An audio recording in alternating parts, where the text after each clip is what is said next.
Hey guys, aloha. Everything's going well. Just in middle of preparations. About 48 hours away from taking the field for pregame warm-up. So the mentality's got to be there, the approach. But our guys are taking the right mindset and pleased with it. Obviously, everybody's been first class and hospitable, and we're thrilled to be here. Looking forward to the game on Friday, early afternoon, late afternoon, and evening. Steve? Coach, is it a little bit distracting, or how confident that you guys will be able to play the game, especially when you hear some reports coming out of the Hawaii side? Oh yeah, I mean that's like everything else that we've dealt with the last 2 years. Is none of that stuff we have any control over. We've had great focus, great mindset. I talked to our guys even last year when all this stuff was occurring. And really now, my second year as a head coach, it's talking about having blinders on and all that stuff. We're not paying any attention to it. We're playing this game and we're excited for it. Okay. And the other thing too is because Hawaii had so many changes going into the game before this whole problems had started.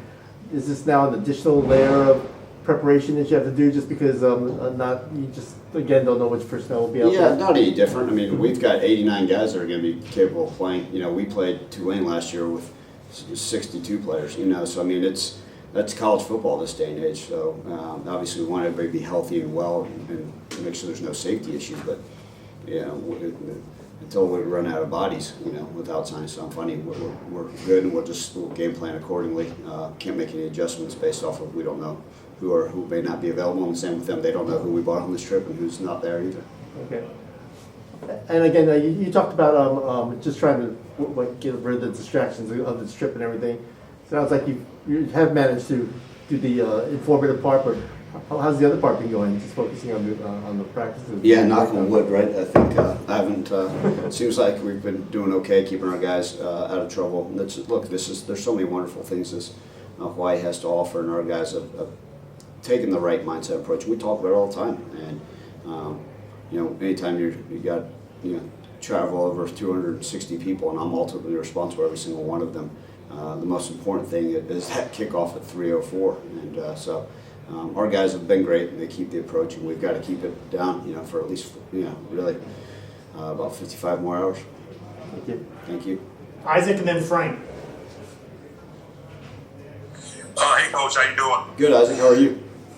I'm good. I've kind of heard some of the Hawaii players throughout the week kind of talk about this game, and they're kind of taking their approach to Memphis is coming to our house.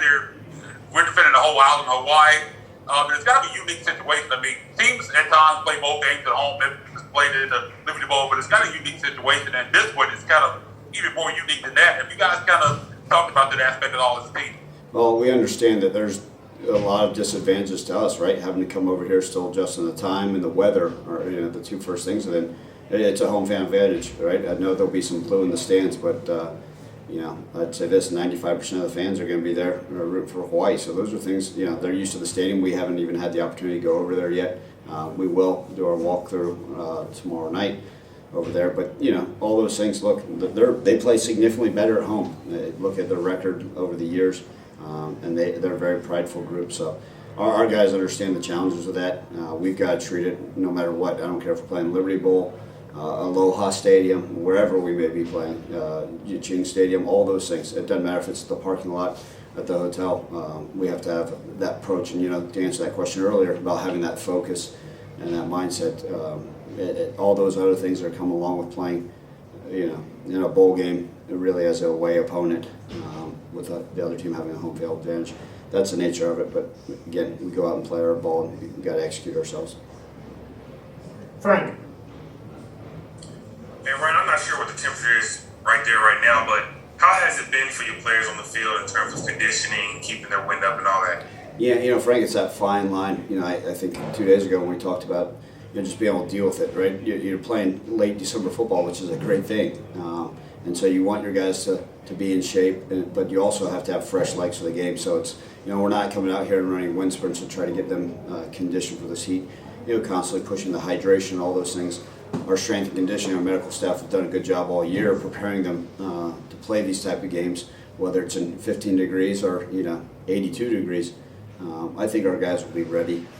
We train pretty hard, and so right now it hasn't seemed to be a factor. Obviously, there's a little bit different sense of intensity on game day.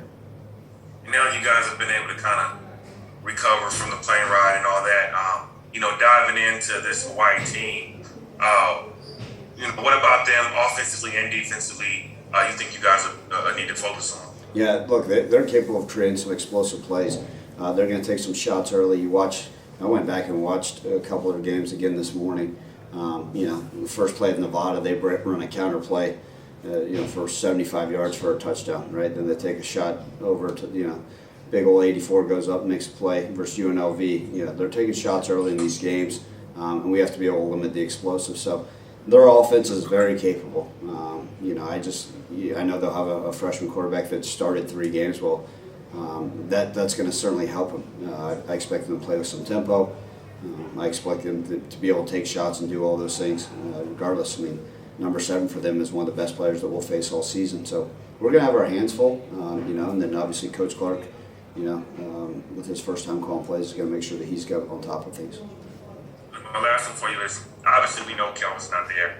Asa Martin in these last few games has really butted himself in terms of being a reliable pass catcher. How important will that be in a game where you don't have Calvin? Yeah, I mean, look, we're going to have more people step up. Everybody knew that when Calvin was at the game that there was a good chance. Then also it forced defenses to adjust. So when defense had to adjust to Calvin, obviously it changed the things that we were allowed to do and maybe help out other guys. Well, now with no Calvin, there's not going to be a whole lot of double coverage on any of our receivers, receiving threats. Asa is going to be a huge part of what we want to do offensively, whether it's out of the backfield or line up in certain formations. He has come on tremendously well. But I think we're going to have to. It's going to take everybody stepping up. We saw Eddie Lewis start to step up in the season when Calvin got hurt. Guys like Javon Ivory, we know Sean Dykes is going to constantly be a threat for us. We've seen Markel Jones, a guy that most of the season nobody knew who the heck he was. Kobe Drake. So there's going to be a lot of names that we're going to have to get out there and find ways to be creative and get them in the football. Appreciate you, Ryan. Yes, sir. Appreciate you. Thanks, Coach Silverfield. Thanks, guys.